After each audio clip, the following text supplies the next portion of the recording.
I'm not one of these guys who pays a lot of attention to the whole global warming thing.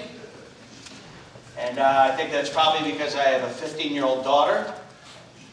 Anybody out there who has a teenage daughter, you can back me up when I say that there are a lot of days where I really don't care what kind of planet she's like. Want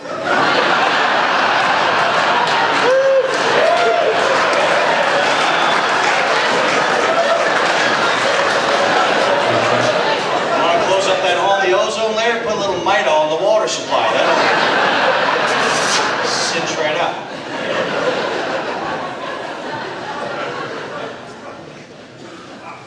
Love them. They already know what they want to be when they grow up, both of my daughters. It's strange. My oldest daughter loves birds. Wants to be an ornithologist. So she's not moving out.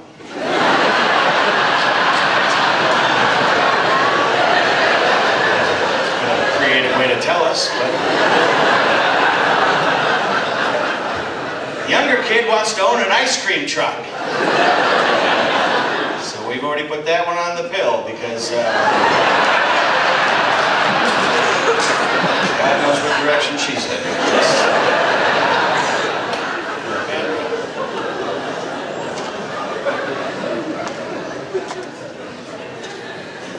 I was a kid. I was the youngest of 4 boys. I've got 3 older brothers. You know what's strange? Only 2 of us even kind of look alike. It's almost like if you line us up, you can tell when my parents were and weren't getting along.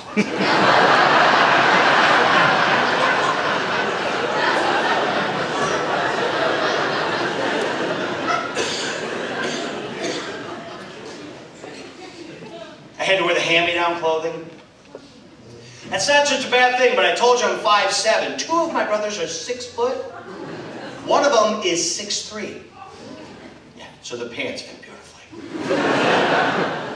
People would say, hey kid, you know your pants are on inside out? Those are cuffs.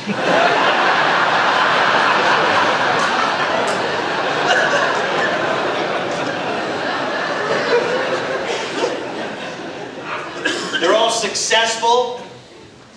My oldest brother is an attorney. My second brother is an obstetrician. My third brother is vice president of a company in Ohio. So it's obvious my parents got to me and said, hey, you know what? We ought to let this one raise himself.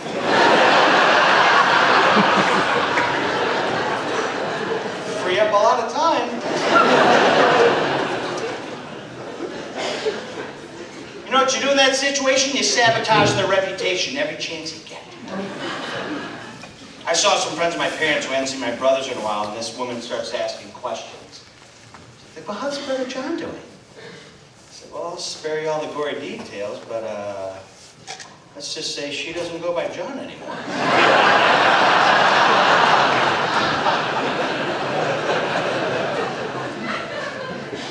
Well, is your brother Mark still practicing law? Well, technically. I mean, he's representing himself, so...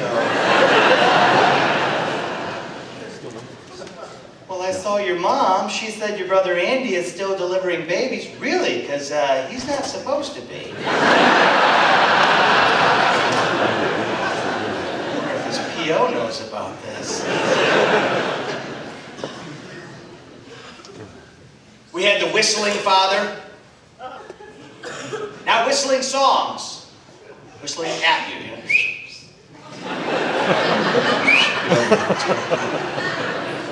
The language he spoke, we called it Wishlish. It was a hybrid of whistling and English. That's how we spoke to you all the time. There's a pile of wood up on the hill. I want you to grab the wheelbarrow.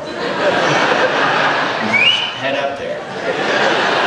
Grab you like 3 or 4 good logs. Bring them here. You check them over. Put them behind the house. Come back over here. I've got some more stuff for you.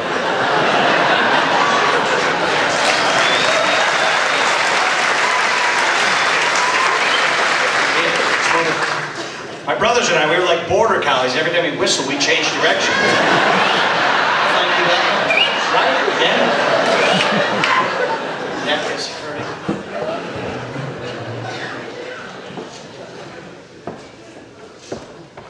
I'm married 18 years now. Yeah. It's good. It's tough.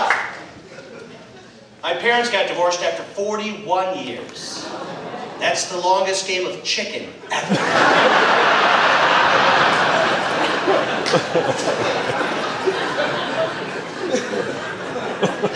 My wife and I had problems for a while. We went and saw a marriage counselor for a bit. That sucks. It's expensive. And you know what they want you to do in the first meeting? Self-diagnose.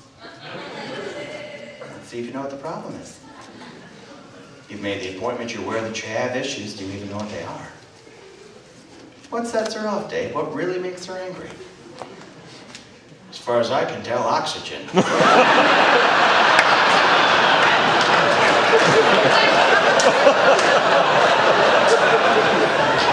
I held her underwater, but that didn't help. She got scratching, and she called you.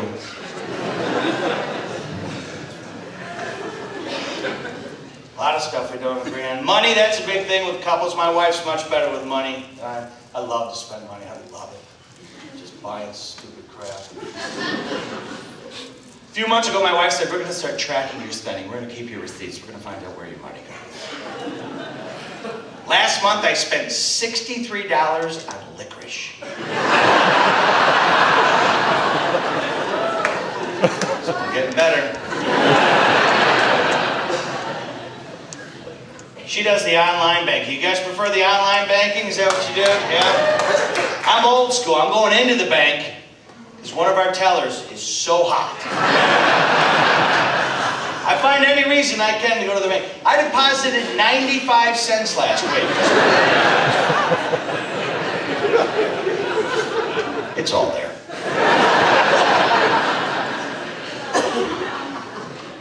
And it's fun because we have this kind of sweet, flirtatious dialogue that always goes back. I always go up to her window. I was counting out like gym class. So like, oh, you buzz.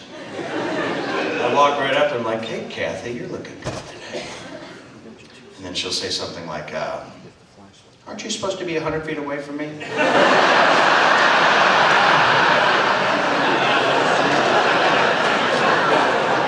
But you check the calendar, Toots. That expired 9.5 hours ago.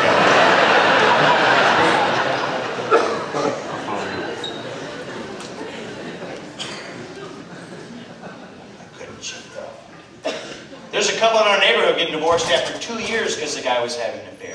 2 years. I'll get that. First of all, I love my wife, but I gotta be honest, I'm not creative enough where I could ever cover it up.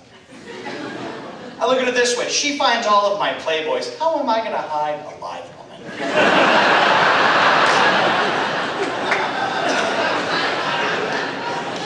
Like an idiot, I'd probably try to hide the girl in all the same places.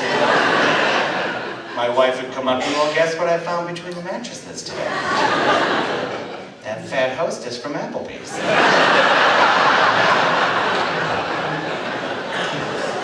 You know anything about that? I know we're going back to Perkins, I know that.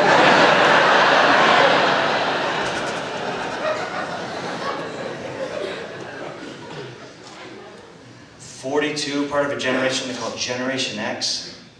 Had a good reputation. Slackers, lazy. I love it. No expectations. I don't even need a Wendy's. I'm not pumping my own ketchup. Come on.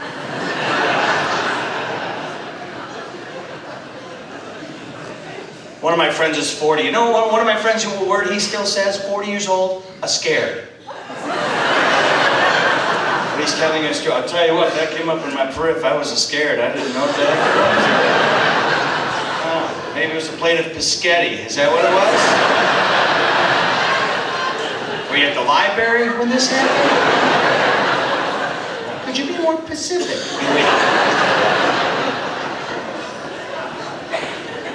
He's also one of these guys when he talks and says the name of a foreign country, it's with an accent. He's from Grand Rapids. I said, what are you going to do for vacation? He goes, you know, I'm thinking of taking a trip to Costa Rica. Do you know, as Americans, we're the only people on the planet who do stupid crap like that? There's nobody in Germany going, eins, uns, rein, United States. David Dower, thank you very much.